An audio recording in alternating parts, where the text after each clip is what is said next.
Well, hello, everybody. Welcome back to Cocktails and Rocktails with me. You guys know, most notorious groupie, Alice Mouse, author of We've Got Tonight. And these other little books right here where you can get those, my merchandise. Go down, fiddle about, hit my link tree, and take a seat because there's some funny stuff happening over there. And we have a lot of funny stuff happening in the comments because the family here, you guys all have such a great sense of humor, such a great sense of communication. I truly am thankful, and I'm so thankful for so many people. And I always have to stop and thank the one person that really got me to do this, Jen over at Jen TV. You guys go check her out. She has a lot of awesome, just different tarot, different esoteric, different a lot of stuff. She's moving in a new path, so it's really exciting to watch her grow. So go check her out. She is just the one that was like, you need to do a YouTube channel. Do it, bitch. So here I am. So special big thank you to Jen. We all should be happy that she told me to do this because otherwise we wouldn't have a badass family here that I am so thankful for. So Jen, thank you. So family, you're awesome. You guys rock. Thank you so much. And welcome to the new people. I hope you're enjoying. I hope you're having fun. Talk to me down in those comments because this is the one place I will always get back to you. I may suck at answering messages. We all know that by now. Horrible. But down here, I'm always there. I'm always present. I stay on social media a lot these days, especially right now. It's just too crazy. So I'm just kind of taken a breather, and it's kind of been nice. I'm not connected to it all the time, but I always want to stay connected to you guys. So that's what's most important to me. And speaking of fun, today we're going to have a little fun about me not having so much fun. Sort of. So today we are going to talk about rockers that I've done that I probably wouldn't do now. That I'm probably like, oh, God, don't look at me. Do they see me? Show up at the wrong hotel bar. Oh, look, tour buses. Go to the hotel bar. Damn, wrong band. Oh, the guys you would not do now, but will come up to you and be like, hey, what you doing, girl? You're like, not you. So, all right, speaking of having a good time today, we're going with one of my favorites, one of my favorite local. Love these guys. Amazing people. Love to work with them. One of the best brewmasters, some of the best brewmasters in the world.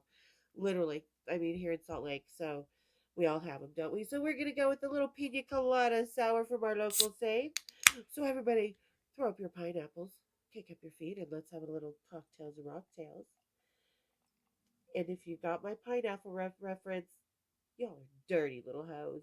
And I love it. All right. Cheers, big ears. That Kavik sour base that they use for all their sours and the real ingredients that they use really just totally puts these guys over the edge. I just love these. That is such a nice, fresh. Their sours are not overwhelming. They're that perfect little balance of that, but absolutely delicious. Guys, if you have shades in your area, recommend them all. Pick them up. Kavik number one has been number one at the Great American Brew Fest for about 7 years now. And speaking of being number one, like I said, we all kind of we sleep with rock stars, the heat the moment they're hot. We're like, fuck yeah. 20 years later, it's like, ooh, what the fuck what was I thinking? Or what happened to them type of thing.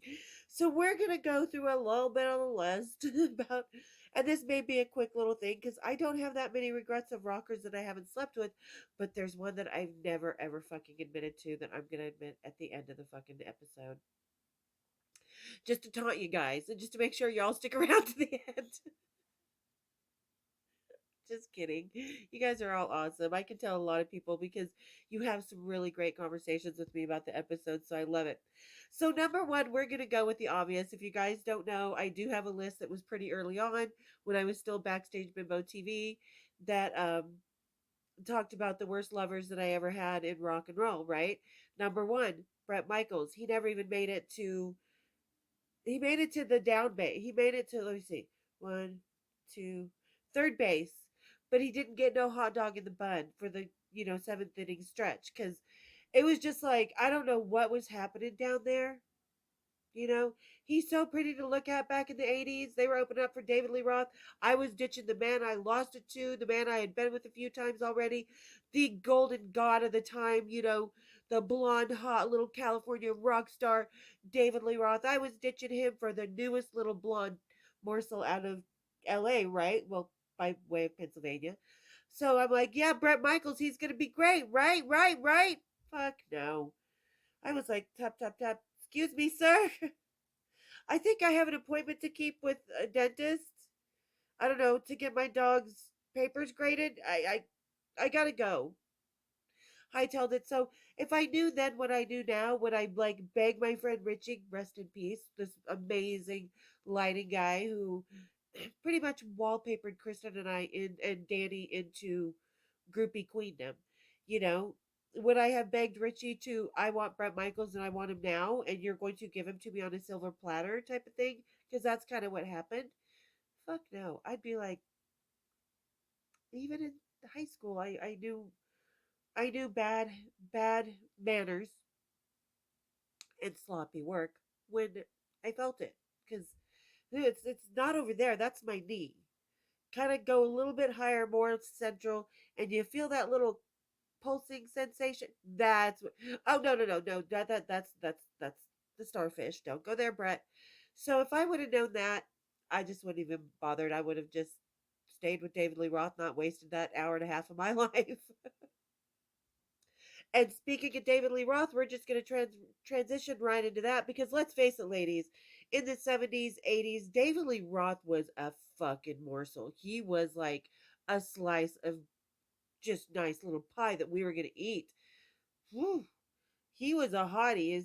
And I don't like men with that chest, hairy chest, but his hairy chest was like unfucking deniably hot. Like just everything about him. You could just flick his little cheekbones, Grumman's will just devour him like he was your breakfast. Now he's the impulse buy gum after the dinner that I probably won't eat. I'm like, no, you keep your dinner mint. Thank you very much. He went from like hot, wild, sexy man to creepy uncle with the white van and a members only jacket, but was really positive about things and so sweet. And he still has the same heart and soul. He was a really great guy, really super nice, always gave great advice, whether you wanted it or not. But would I now? No, no. Like he's not even that hot body. Like I mean, he's still active and he's still a good looking guy. But there's just something that kind of transitioned to kind of an old Yenta Jewish woman than hot rock singer of the 80s. I don't know. I'd expect him to, you know, giving positive messages to my JJ. Don't worry, girl, you got this. Get ready for me. Kind of doing a little skibbity doo dance before he woohoo spins and goes on in, right? So that'd be like, no, I don't need your ADD on my PUSSYE. Oh, no. I needed it to rhyme. Sorry. Dork. Okay, so David Lee Roth, we know. I think, ladies, we can agree. Nah, not these days. When I had him, when other women had him, fuck yeah. Ask Roxana Shirazi. He was probably a hell of a lot more fun. Would she still do him today? Yes, she'd do anybody today. But anyway, some of us would, some of us won't. I don't know. Don't mean that mean. Okay. And another one I would not do just because of emotional betrayal and backstabbing from him that I would not give him the time of day. I would be like, move on from Glenn Tipton. I would not give myself to him if I knew what was going to transpire between us later down the line. I would be like, nah, nah, you're an elitist asshole. Women have their places in your life, especially women on the road. We're kind of a rung down to him, and the boys' club is always the tried and true, right? So he's not even going to bother asking the girl about certain things. He's just going to go ahead and believe the lowest and the worst. So that alone, that kind of mentality makes me dry up like a friggin' old ass prune. No, no thanks. No thanks. I'll pass on that because there is nothing more kind of drying up for a woman than betrayal, than someone who's just got you in different little boxes to where his elitist little mind can handle things. So, and of course I must be lying. It must be true of whatever the fuck he thought I did that I never did. So Glenn Tipton, wouldn't do him again. Although he does have a pretty one. It's nice. It's a very beautiful, very fun. But god damn it. Plus, I wouldn't do him again because we all know what happened in Vegas after John passed away with the schmocaine on his hot dog. That man should have known then what a pain in the ass he was. Expected me just to deal with it. Just fuck you, dude. Anyway, so Glenn Tipton. All right. And then, there's another one I wouldn't do again because it was just like another kind of weird situation. Things were going along really great in the other cities that we went to, but by the time we got to Portland, it was just because of other people, like other like groupies that were met in the hotel bar that were way younger, younger than us when I started, about a year younger, who were like just already talking about other bands in front of them and had followed us up to the room, and somehow the party ended up in Tim and I's room, and these little young groupies. Watch the Striper episode, you'll know what I'm talking about. So the chemistry that we had kind of became awkward that night, and not because he was like trying to be with the other girls. He was just going through a divorce. He was had gotten some phone calls from his ex-wife Valerie, first ex-wife, because he's like on wife number 4 or something. Christianity. Anyway, so he just there was a weird chemistry in the air that night that just kind of took it. And plus, he was crying after sex because he was going through the divorce, and I think I was really no, I wasn't the first woman he was with. Those guys in Striper, they were not so Christian. They enjoyed their groupies on their knees and not for Bible study. So when he cries after sex because he's going through a divorce and he's feeling guilty and all this stuff, it does not make you fun. So nope, Tim Gaines, I would not do again. And plus, he doesn't look the same. He looks beat down by all the controlling wives that he's had. He does. And the anger he has with Striper. And he was a good looking guy and he was a sweetheart. He was one of the nicest guys, don't get me wrong. But if I knew then, kind of how things would turn out and I would be kind of just going through the motions that last couple nights, I wouldn't do that again. No way. Not even. Okay, let's see. Junior, Dave Ellefson. Yeah, from Megadeth. It was just kind of something I did because I was bored. He was the first rock star that I happened to run into. He was chasing after me. He was fawning all over me. So I was like, okay, I guess you've earned a little whoopee whoopee. You know, you were kind of my, you were kind of my slave for the day, the sex slave. Pretty much, that's all he was. So, and plus because the desperation in him, the need to try to be as cool as Dave Mustaine, kind of that you don't notice that's going on at the time, but we kind of saw through those one little videos that girl intentionally made and then tried to blame her friends for releasing when she actually did it herself. The scandal, the Skype scandal. Yeah, I mean, there was something that kind of, like I said, he was a good looking guy. He was so sweet. He was jealous that I even walked off the side of the stage to say hi to a couple of the guys in suicidal tendencies because I already knew them. That was fun. When the rock stars fanning all over you. But this sex, it was quick, kind of vanilla, even for doggy style. He's got a nice size, I'm not gonna lie. It was decent. We've all seen it now. So, but it was something I probably, I'll pass the second time. We just had that one time because Dave Mustaine was married and I wouldn't do Dave. I had the chance, but yeah, for some reason I decided to go for Junior because fuck it, it's my candy store. If I want that, if I want that Butterfinger, that's so wrong. Then I'm gonna eat that candy bar, and he just happened to be the candy bar of the moment. But would it be something I went back for more that I would sleep with him today? No, absolutely not.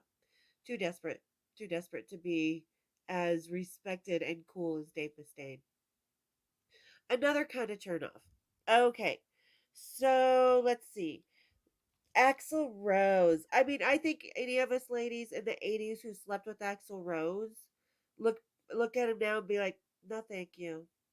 No, no."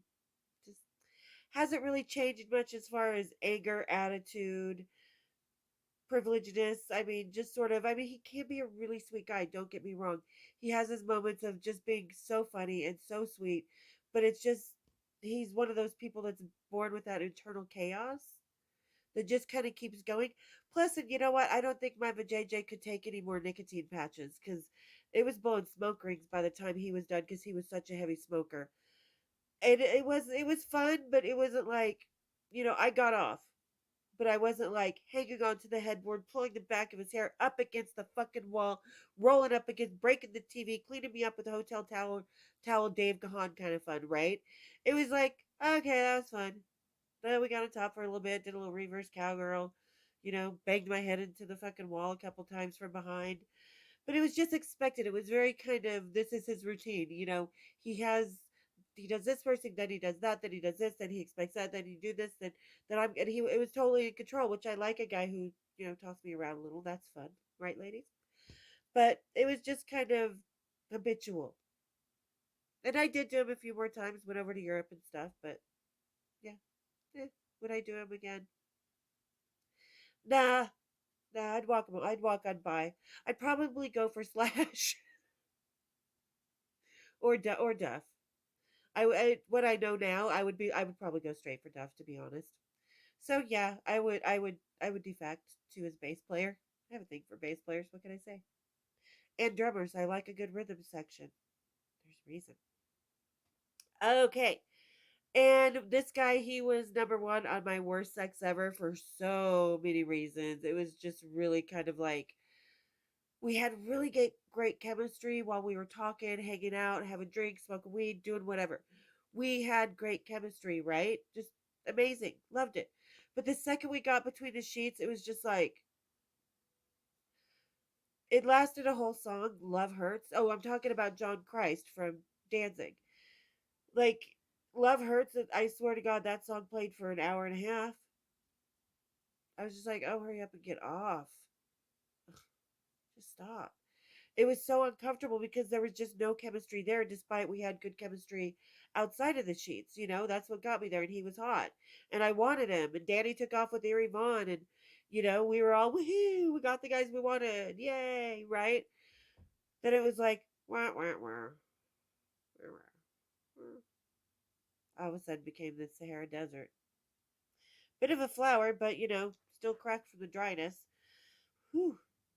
And I don't think porn has taught him much now because he's involved in porn and stuff. So I don't think it would be any difference because chemistry is chemistry no matter how good you are in bed, no matter how fun you are, buttons you know how to push or how deep to go, whatever, whether it's in the whatever. But chemistry is chemistry. So I don't think I would be doing any brouhaha with John Christ. I know I wouldn't be. That was a one off that 5 minutes later he's like, "Oh, how many tickets and passes do you want for the show?" I was like, "None." We want to go see Danzig now because you're gonna want to have sex afterwards, and I'm gonna be like, I'm on my pee and A, pee and I, pee and A, pee and I. Ladies, we've all used that excuse. All right. Then there was the one guy I can't remember his name because it really wasn't worth remembering from the Escape Club when we went to the junior high school for their concert. Well, we came with them.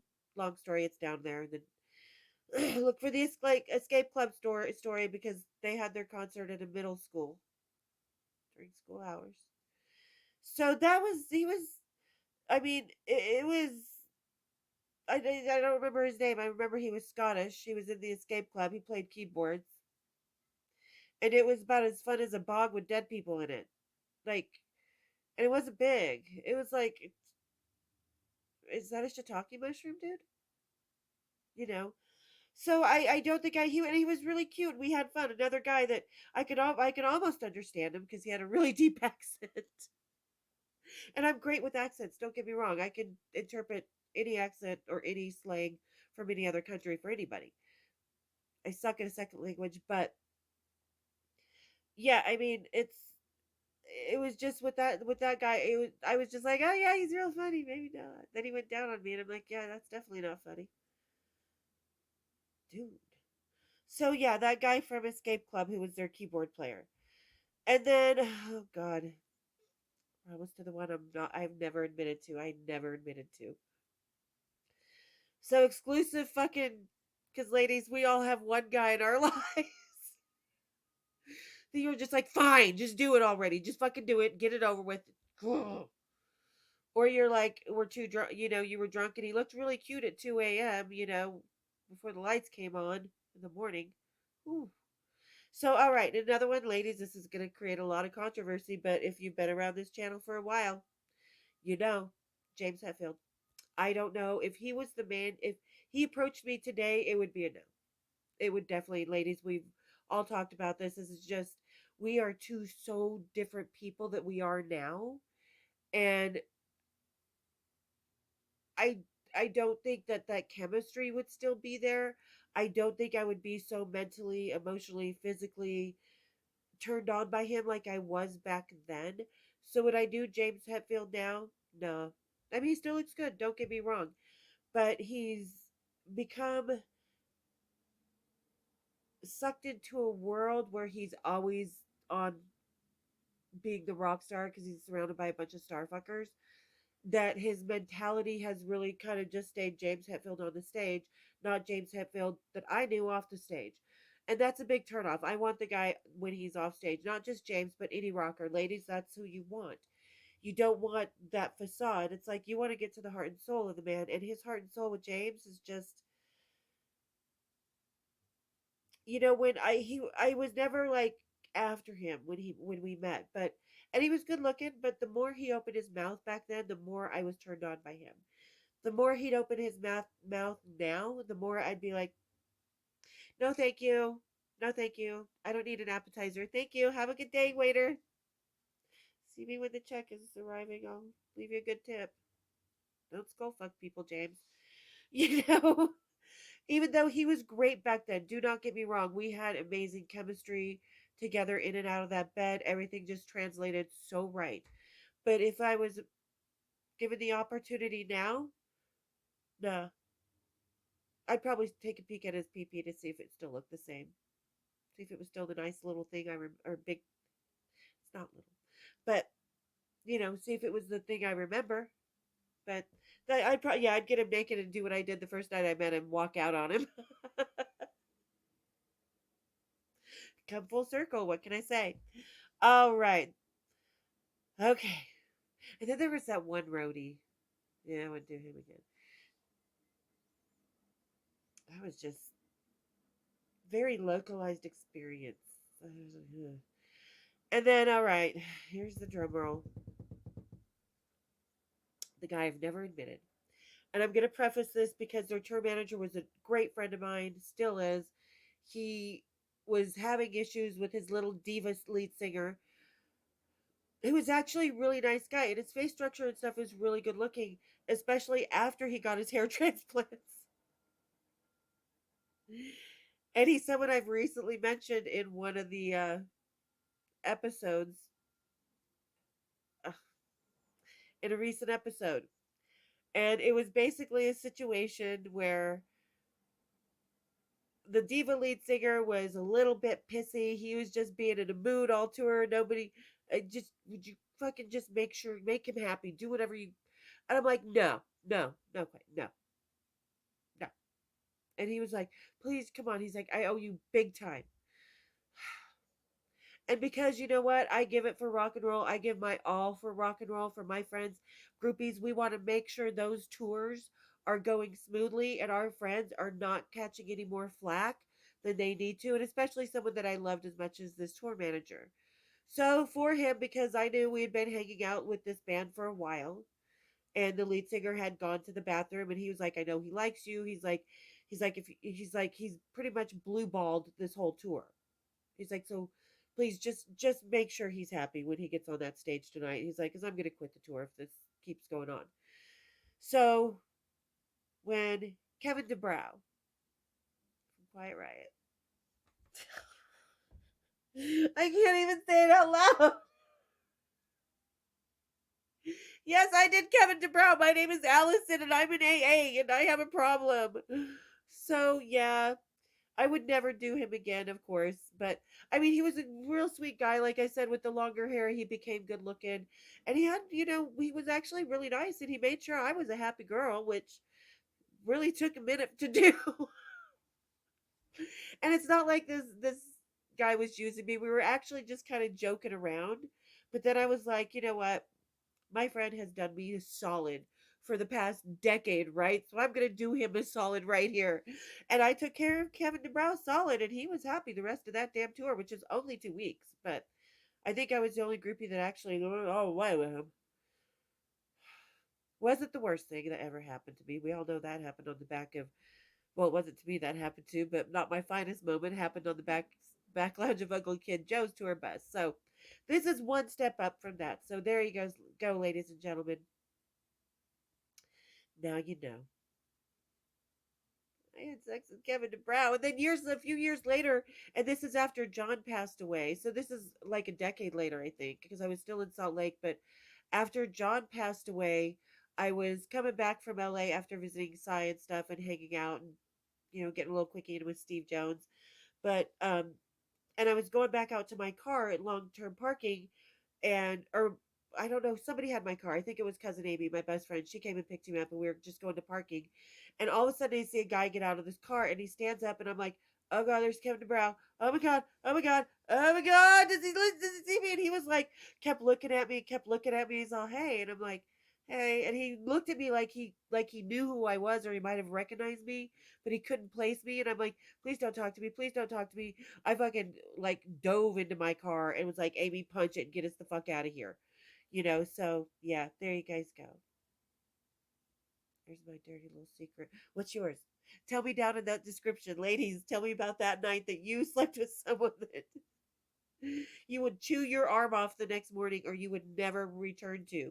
Or, you just felt so vulnerable. They were just sort of there and they might have cried afterwards. Tell me about yours, ladies and gentlemen, and everybody in between. Tell me in that description what happened to you because you got mine. And I couldn't sleep with Kevin DeBro again, even though his just a big bone now. But no, if he was alive, I'd know. No, I wouldn't. I need a drink for that. So there you go, ladies and gentlemen. There is my I would never do these again. Who would you never do? Again, down in that description. And while you're going down there, if you're just hanging out, excuse me, I had to swallow wrong. If you're just hanging out, kind of discovering me, hit that subscribe, hit the share. Let's get us going. We're getting up there. We're making a bigger family, which I want to have as many family members as we can here because, this is a place we can get away from everything in our daily lives, get away from the world, get away from the bullshit, get away from our disappointment, and just connect and laugh and have a good time. So let's build that. Let's kind of put that vibe out to the world. Drop all the pretenses here, drop all the bullshit. Let's talk about music. Let's talk about fun. Let's talk about sex. Let's talk about laughter. Let's talk about what you want for you or your adventures or ask me anything, advice, whatever. I'm not great at advice, but I'll give you honest opinion. So, yeah, go down in that description, hit that subscribe, hit the share, hit the like, become a member, and hit my bell. And we will see you next time on Cocktails Rocktails.